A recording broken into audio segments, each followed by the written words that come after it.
it's really hard to think of Austin and not think of South by Southwest. Just a quick question, how many of you in the room have been to South by Southwest? So quite a few, that's great. I've been several times, and it's really an unparalleled experience. I'd say it's kind of like the Cannes Film Festival of digital and social media, except the celebrities are a little different. There are people like Robert Scoble or Dana Boyd or Evan Williams, the founder of Twitter. It's also part of a whole other festival. There's a music festival, a film festival, and South by Southwest Interactive combines learning and networking and yes, partying in a one-of-a-kind environment where you have 25,000 people. So here we're filling the room, but imagine this city with 25,000 digital nerds descending on it who gather here for 10 days in March. So I'm really, really excited to hear Hugh Forrest talk about it from the inside. Hugh Forrest is director of South by Southwest and has been since it started in 1994. And under his leadership, it grew from an intimate event to really a must-attend digital gathering. That's, I would say, a second to none. So if you're tweeting today, Hugh's handle is Hugh_W_Forrest with 2 R's. So Hugh_W_Forrest, 2 R's, and the CAPRSA hashtag. It is my pleasure to welcome Hugh Forrest.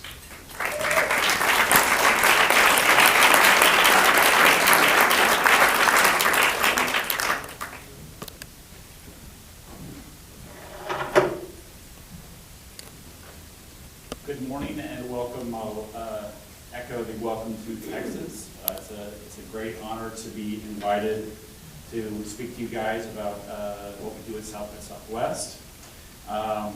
The title of my presentation for this morning is Inside the South by Southwest Interactive Festival, or riffing off today's theme, or the theme of this event, it isn't all that weird, the peace approach to community management at South by Southwest.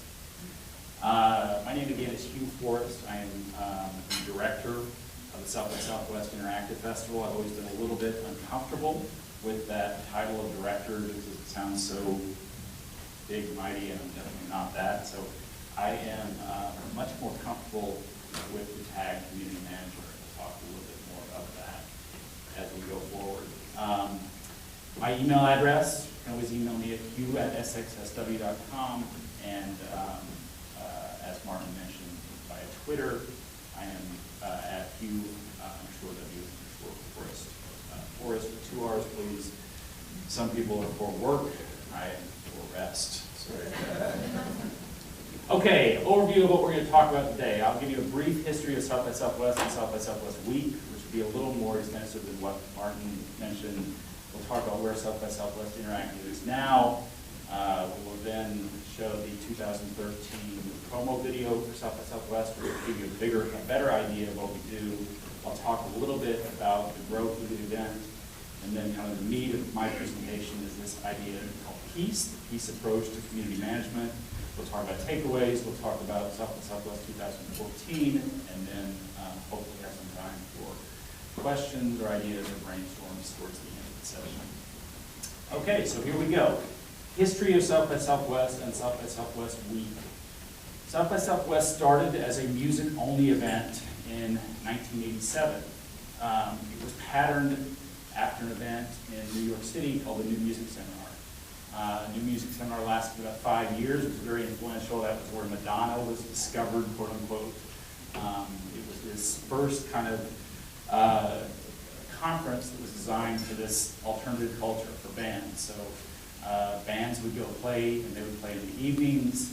Meanwhile, you had presentations, panels such as this one during the day. So the idea was that the industry people would present during the day to the bands, and then at night the bands would play for the industry people that make connections, sign new artists, get that whole cycle moving. So there were many people from Austin who were managing bands that were involved with this thing. They went to New York, they liked it a lot, and decided they were going to do something like this in Austin. At one point, the idea was that the organizers of the New Music Seminar were going to come to Austin, do kind of the New Music Seminar South in Austin. That ended up not working, so it was organized from people in Austin. Now, why the event occurs in March? Again, many people from Austin had gone to New York and experienced the music seminar and saw how neat it was, and they were very excited about doing it in Austin. They came back to Austin and started talking to these clubs about, hey, we've got this great idea patterned after the new music seminar. It's going to be this fantastic event in Austin. We want to be able to use your club for this. And club owners, popular to contrary belief, tend to be very, very conservative. They don't want something new in their club that may not draw. And so none of the club owners wanted to be involved with this first year event. As it turned out, the only week that the club owners wanted to give up was spring break week. Austin is a college town, as you know, even more so 25 years ago, and you have 50,000 college students living in town, 50,000 students who typically frequent these bars. This was the worst week of the year for these bars, and they figured that they couldn't do anything worse. So flash forward 10 or 15 years, that week in March in Austin for South by Southwest is now the most profitable week for most of these clubs. Many of these clubs do 30, 40, 50% of their revenue for the entire year in that 1 week. And that is typically during the music portion of the event. There'll be showcases at these clubs at night. There'll be 5 different bands playing, a band at 8 o'clock, 9 o'clock, 10 o'clock, 11 o'clock, so on and so forth. We encourage people to go from one club to another, and typically how it works is you go to a club and buy a drink, and you leave, go to another club, buy a drink. That works out well for the clubs. Anyway, the big point there, I think, is that, you know, in whatever we do in life, find what is a perceived weakness and turn that around into a big strength. And that's certainly what happened with that March week in Austin. So again, South by Southwest Interactive, South by Southwest Music started in 1987. In 1994, we added what was a combined multimedia and film event. At that point, we were called multimedia. 1995, we split that off into 2 events, one multimedia event, one film event. Eventually, the name multimedia transitioned to interactive, and that's where we are now with 3 different events as part of the South by Southwest week. Those 3 events being music, film, interactive. Briefly, how I got involved with this event. I was an English major at a small liberal arts college called Kenyon College in Ohio. At Kenyon, I had produced with my roommate a alternative newspaper called the Gambier Journal. Gambier is the town that Kenyon is located in. I thought, wow, this is a great thing. I'll do this in Austin. So I came down to Austin, came back to Austin after graduating. I grew up in Austin, and started an alternative publication here. It was called the Austin Challenger. It was alternative not necessarily because of the politics or the viewpoints. It was alternative because we never really came out when we said we were supposed to come out. It was supposed to be monthly, and sometimes we were every 6 weeks, sometimes we were every 7 weeks. No real rhyme or reason to that, hence the alternativeness. It was the kind of project you do when you're 22 or 23 years old and just graduated from college, when you can live on ramen for months and months at a time, with the occasional splurge on a peanut butter jelly sandwich. It was not a profitable event. It was basically kept afloat by me borrowing lots and lots of money from my dad. At one point, my dad said, you know, your biggest bill is typesetting. You remember 25, 30 years ago, that's how you got something printed. You went to a typesetter. And my dad said, you know, there's these new things coming out called laser printers. I'll buy you one of these things. You can cut back on that bill considerably, and that might help you out. You know, I was 22 years old. But, oh, yeah, sure, Dad. I didn't know what you were talking about. And of course, I ignored his advice. And then 4 or 5 months later, we were still hemorrhaging money. And I said to my dad, okay, well, gotta take you up on that offer. So we bought a Mac Plus and a Laser Writer Plus. Laser Writer Plus in those days was about, you know, this big, about 500 pounds. And I produced that paper for a couple more years using that, and certainly cut down my costs. So where that fits into South by Southwest, the second year of South by Southwest, 1988, I got a call from the organizers who I knew kind of socially down 10 days before the event. They said, we're wondering if we can transfer our entire database to a personal computer. Is that possible? I was like, well, sure, that's what personal computers do. They hold databases, among those other things. There's a little bit of pause in the phone. I said, well, how about your computer? So I got hired at South by Southwest, not because of my technical prowess or my intelligence or any of that. I got hired because I had a Mac Plus. They didn't. So I think the lesson there is that opportunity favors he who has the most current technology, and that lesson continues to this day. I will also say that my technical expertise kind of ended at about the Mac Plus era, and hence, if anything goes wrong with this PowerPoint, then I can claim that. So, going to flash forward considerably to where we are now, 2013, for the South by Southwest Interactive Festival. 2013 was our 20th year. We had 4 keynotes at this year's event. Probably our most impressive keynote was Elon Musk. He is the founder and CEO of the electric car company Tesla. He is also founder and CEO of SpaceX, which is one of the leading private space companies. He is ostensibly the person that Tony Stark in Iron Man is patterned after. He's this incredible inventor, South African, very flamboyant. The quote that he had at Interactive this year, which got picked up a whole lot, he was talking about how SpaceX has gone to Mars. He was demonstrating one of their new rocket technologies allows a rocket to go up and come back down in one piece, and that saves a lot of money. And his quote was, again, Elon's quote was, "I want to die on Mars, but not on impact." So that got picked up by a lot of people. It was pretty cool. All right, overall we have about 800 or more panels and presentations at this year's event that spanned the course of 5 days. In terms of other notable speakers, beyond Elon Musk, some of the people we had speaking: Al Gore, Cory Booker, who just announced his candidacy for the Senate in New Jersey, Steve Case, founder of AOL, Tim Berners-Lee, the ostensibly inventor of the internet. Rachel Maddow spoke this year. We were lucky enough to have the big Aristotle, Shaquille O'Neal, speak.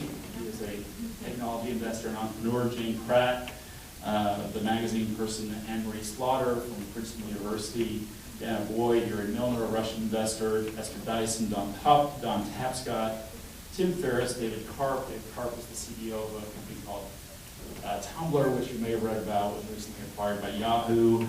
Peter Thiel, he is the VC who is encouraging kids to drop out of college and become entrepreneurs. Chad Gurley, founder of YouTube, LeVar Burton, and Cohen from Bravo. The list goes on and on and on. Lots of people that you haven't heard of that hopefully we'll hear of soon. In terms of topics covered at the 2013 South by Southwest Interactive Festival, lots and lots of different kinds of topics there.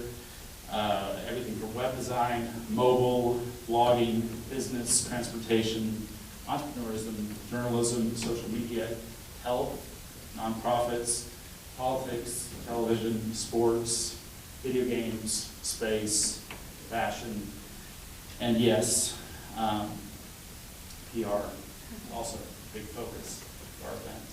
So I like to take a very liberal arts approach to this, with all kinds of different topics. The idea has always been that we're appealing to this digital creative audience, and that these people are interested in lots and lots of different kinds of things. In addition to panels and presentations, we have a 4-day trade show. We also have a 3-day gaming expo, and we have 80+ official, quote-unquote, social events. So I was speaking at an event in Chicago a couple weeks ago, and someone said, well, if you have to write this all down on the back of a business card, what is South by Southwest Interactive? And thought a lot about that.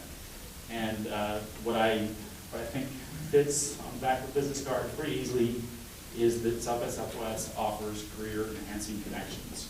So whether it is getting ideas for panels, that can improve your career and take your career to the next level, or whether there's meeting people who can improve your career and take your career to the next level, that's what we specialize in. And another kind of way to phrase that I like is this idea that you come to South by Southwest to see what's going to be hot in 2 years. And that was typically the case on the music side, where you came to South by Southwest to see the new bands. It's also been the case on the film side, where you come to South by Southwest to see filmmakers who you may not have heard of yet, but will be popular soon. And definitely on the interactive side, it's a place to see new technology and learn what is coming in the future. Okay, so that is my brief rundown of what South by Southwest Interactive is now.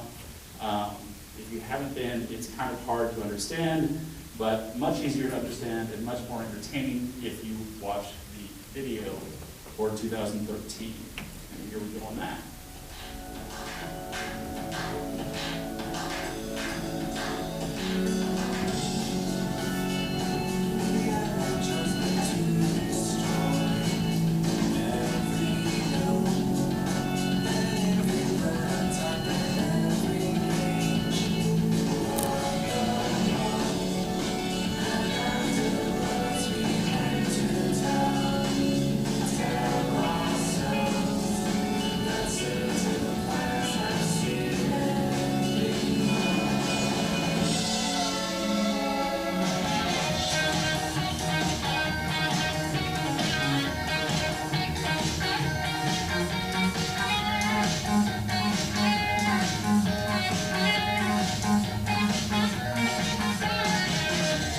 Here we are in towns, thousands of bands, each with a style and philosophy and a song of their own. Pick any band and create your own equation.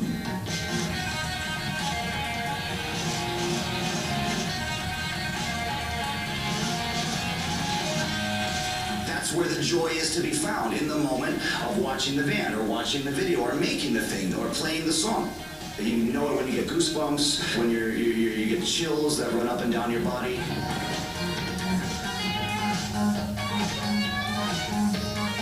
It isn't one of the standard festivals of our time. It celebrates simply being a musician, or a fan, or a follower. This place, South by Southwest, will you find that essential noise?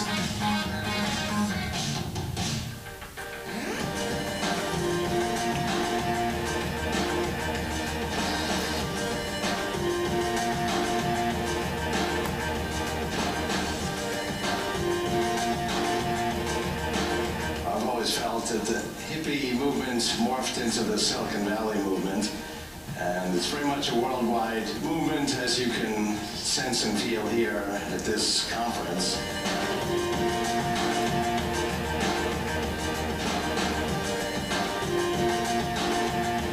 There's a lot of really smart hackers in this audience, engineers, thinkers, progressive thinkers, people who want to reform the system. This is like the smartest, most creative community out there. You guys have this exuberance and this willingness to experiment that excites me.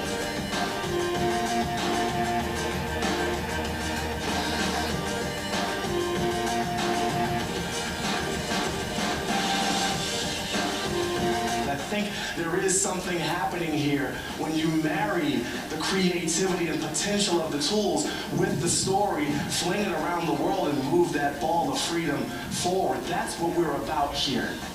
We're about the upgrading of our own humanity.